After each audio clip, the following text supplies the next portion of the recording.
السلام عليكم. الفيديو ده هيبقى بستايل مختلف شوية. صورت له الكفر وأنا شغال، وده كان حوالي 5 ساعات مسرعهم 20 إكس عشان مطولش الفيديو عن ربع ساعة، والنتيجة معروضة في آخر الفيديو. طبعا بدأت بنمذجة الشكل الأساسي للكنبة بالمقاسات الحقيقية، والصور المرجعية دي مثبتها على شاشة برنامج بيوريف. الفكرة هنا إنك بتبدأ بتعمل الشكل الأساسي، وبعد كده بتستعمل موديفاير سبديفيجن سيرفيس عشان ينعم لك الحواف ويطلع معاك الشكل المناسب اللي أنت عايزه. فباستعمال السبورت لوبس هتلاقيني إن أنا بحاول أمزج الشكل الأساسي، عمال أعمل اكسترود هنا عشان أعمل الحتة اللي من الجنب.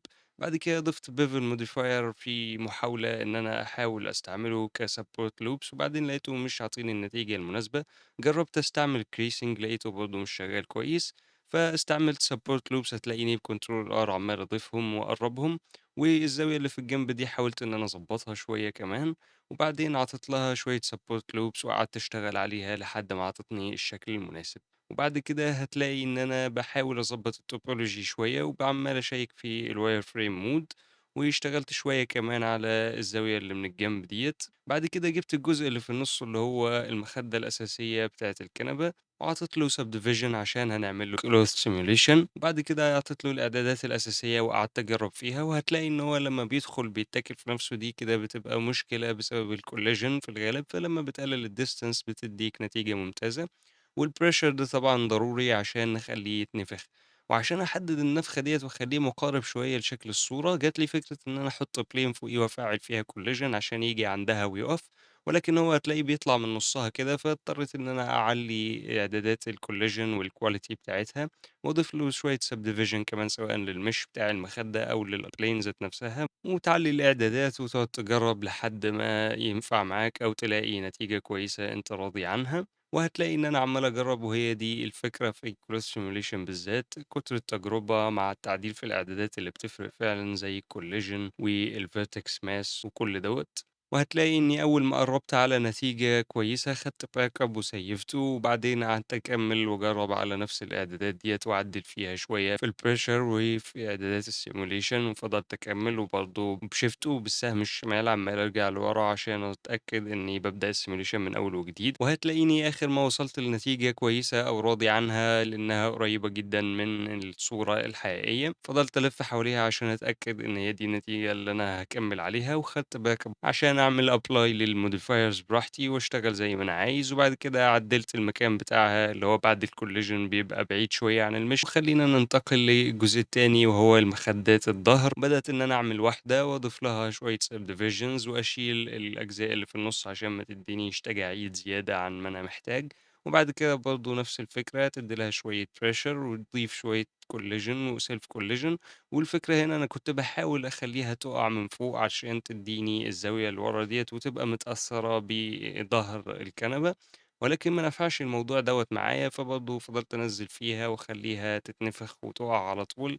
وفي الآخر هو كام frame بس بيتنفخ فيهم، وأول ما تتنفخ على طول بتوقّف الsimulation وتتأكد إن هو ده الشكل اللي أنت عايزه أو قريب جدًا منّه، لإن إحنا كده هنكمّل عليها بالcloth brush في الsculpt mode في نُص الفيديو كده. وبعدين برضه بافضل أجرّب وأشوف النتيجة اللي أنا عايزها. وبالمناسبة إعداد الbending بيخلّيها تفضل على الحواف أكتر، ودي بقى فكرة كنت عايز أعملها، إن أنا أخلّي الكنبة ترفع لفوق عشان تضرب في المخدة من تحت ويبان إنها قاعدة عليها، ولكن ما نفعتش أوي، فنزّلتها زي ما هي ورُحت حاططها عليها والنتيجة مش وحشة خالص.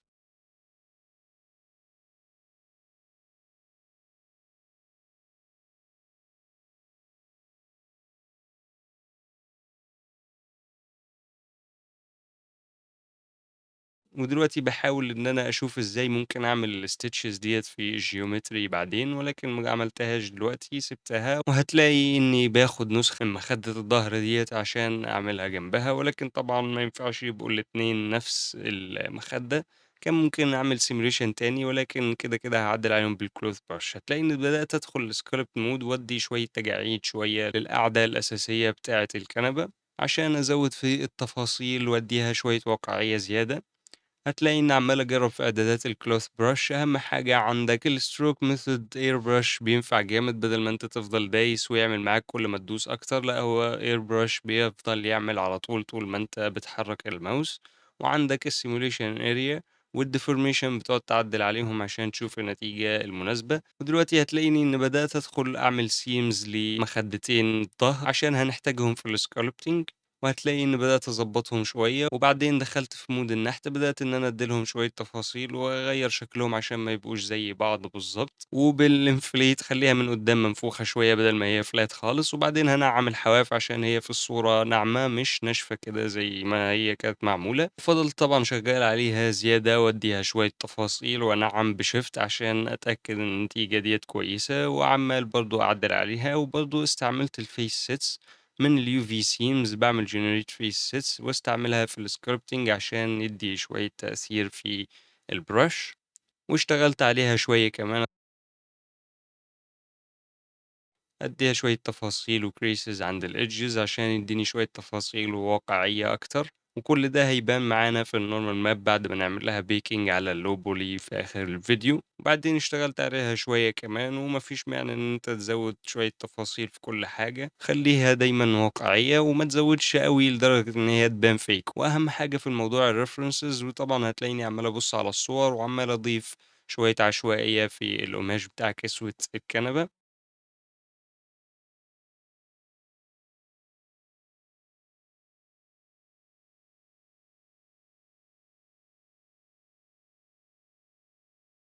ودلوقتي رجعت لمخدتين الضهر عشان أعمل لهم السيمز أو الخطوط اللي بتبقى في الحواف ديّة، عملتها في الgeometry ونفس الكلام في مخدة الكنبة الأساسية، مجرد إن أنت بتضيف control R loop وبعدين بتعمل له bevel بsegment واحد وتاخد الsegment اللي في النُص وتدّي له alt S والsubdivision surface هيشيل لك الباقي ويطلع معاك سيم شكلها زي الفل. برضه ممكن تحتاج تعدل عليهم بالsculpt brushes. وبعدين الجزء الحالي إن إحنا نخش على المخدتين اللي في الجناب الصغيرين، فهابدأ إن أنا أعمل واحدة منهم، وبرضه حاولت إن أنا أخلّيها تُقع وتنام. أنت بس بتخلّي الجناب بتلزقهم في بعض عشان يبقى عندك جيب هوا في النُص، وبعدين بتشغّل الpressure وتدّيها self collision وإعدادات الأساسية طبعًا، وتقعد تشتغل عليها وتجرّب لحد ما يدّي لك نتيجة كويسة.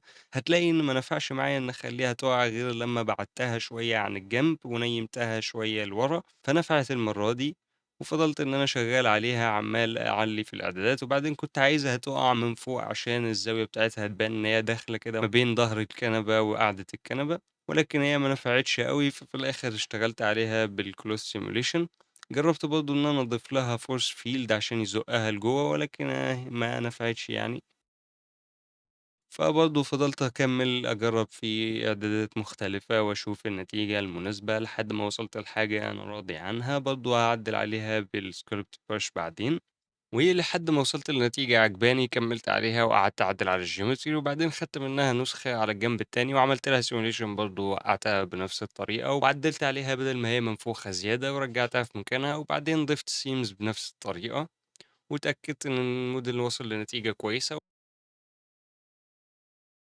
وبعدين قُلت أضيف الملاية اللي على شمال الكنبة ديّة، فخدت وقت شوية، والفكرة إن هي مجرد plane بتعمل لها نمذجة بالطريقة اللي أنت عايزها تتني بيها، وبتضيف لها solidify بعد ما الsimulation بيخلص. أنا جربت أضيف لها solidify قبل الsimulation ما يخلص، ولكن ما كانش أحسن حاجة، فباقعد برضه أجرب بالإعدادات الأساسية وأقلل كمية الsubdivisions اللي في الزوايا عشان ما يدينيش نتيجة مش كويسة، وبرضه عمّال أعلّي في إعداد الself collision. ولحد ما أوصل لنتيجة أنا عايزها، باعلّي في إعدادات الsimulation وعمّال أجرّب كل شوية واستنى. طبعًا الsimulation باين إن هو سريع جدًا، ولكنه كان بطيء جدًا واخد وقت، ولكن على X20 كل حاجة بتبان سريعة.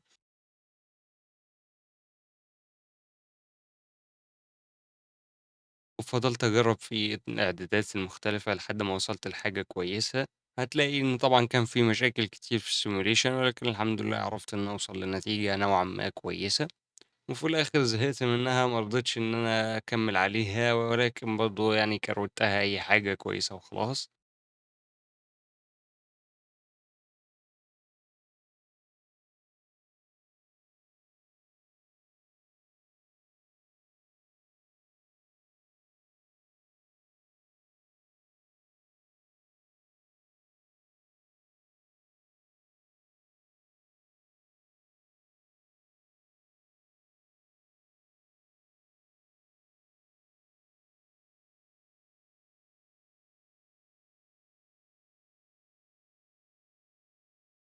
جات لي فكرة إن أنا أصغّر الجنب، ووصلت لنتيجة أحسن فعلًا، ولكن برضه كروتها أي حاجة وكمّلت عليها الsculpt brushes.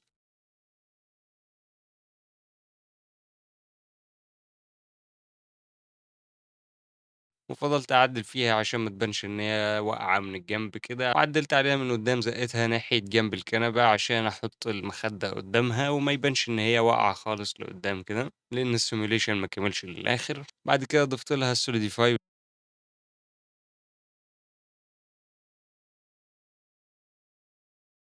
كده نكون خلّصنا مرحلة الmodeling وننتقل للخامات. حطيت لها خامة فابريك كانت عندي قبل كده، وبدأت إن أنا أضبّط الUV seams وأضبّط الUVs على أساس الخامة، وأخلّي الrotation بتاعهم مكتمل، أو إن هم كلّهم في اتجاه مناسب لبعضهم، بدل ما يبقى واحدة رايحة يمين، وواحدة رايحة شمال، وواحدة رايحة لفوق، وواحدة رايحة لتحت. خلّيهم كده أضبّطهم. وبرضه كمّلت الUV seams على جسم الكنبة. بتحط الUV seams في المناطق المنطقية شوية، وبتحاول إن أنت تضبّطها زي الحقيقة، وتخلّيها مش باينة بحيث إن هي ما تدّيش إحساس إن الmodel fake أو حاجة. فضلت شغّال عليها وأضبّط في الألوان وفي الshading وفي الUV editor.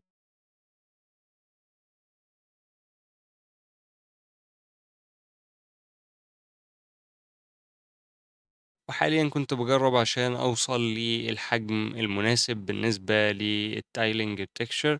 بدل ما أعمل لها tiling في الshader editor عملت لهم تكبير في الUV editor، وبعد كده أنا هاعمل packing للUVs وهارجع إن أنا أعمل لهم tiling في الshader editor. وبعدين قُلت أضيف شوية تفاصيل وcreases في الshading، فهتلاقيني ضفتها في الnormal map. بعد كده رجعت الUVs وعملت لها packing عشان أقدر إن أنا أصدّرهم أو أستعملهم في أي برنامج تاني. وبرضه هناخد نسخة من الmodel ونحوّله لlow poly، حاجة قابلة لإنك تستعملها في game engine أو إنك تصدّرها بكمية polys قليلة وأعمل لها optimization. فبدأت إن أنا أجرّب أعمل baking بadd-on مجانية اسمها BBB بتاعة blender breasted baker. ديّة مجانية، هتلاقي إن هي ما اشتغلتش معايا كويس، فبالآخر اضطريت إن أنا أستعمل الbaking الأساسي بتاع بلندر، ونفع معايا شوية، لكن بلندر كرّش كتير جدًا في المرحلة ديّة. وبعد كده خدت نسخة من الكنبة وسميتها low، والأولانية الأساسي اللي فيه subdivision سميته high عشان نصدّرهم لمارموسيت، عشان أعمل baking من الhigh poly للlow poly للnormal، وأعمل baking للambient occlusion عشان أقدر إن أنا أستعمل المابات ديّة في أي برنامج تاني سواء كان game engine أو لأ. فأنا عايز إن أنا أحوّل التفاصيل من الhigh poly للlow poly عشان يبقى عندي كتلة كمية الpolies فيها قليلة. هتلاقيني عمّال أعمل optimization مش بdecimate modifier، وبرضه شوية manual optimization، عمّال أمسح الloops اللي ما لهاش لازمة، وأجرّب decimate وtriangulate وweighted normal modifiers أشوف النتيجة اللي بيدّوهاني. وبرضه أشتغل عليهم أكتر manual عشان أقلل الloops اللي ما لهاش لازمة، أعمل لها control X dissolve. وبرضه هاحرص إن أنا ما أعدّلش على الUVs عشان ما احتاجش إن أنا أعمل packing للUVs تاني. طبعًا blender كرّش كتير عليّا في الجزئية ديّة، ولكن مش مشكلة، افتح وجرّب تاني وجرّب تالت ورابع لحد ما توصل لنتيجة أنت عايزها. الdesmate modifier بيدّي نتيجة كويسة لمّا بيبقى على collapse، ولكن ساعات ما بينفعش. وهتلاقي إنه في نهاية العملية ديّة حوّلت من 934,000 triangle ل25,000 بس، وهو ده الhigh poly والlow poly.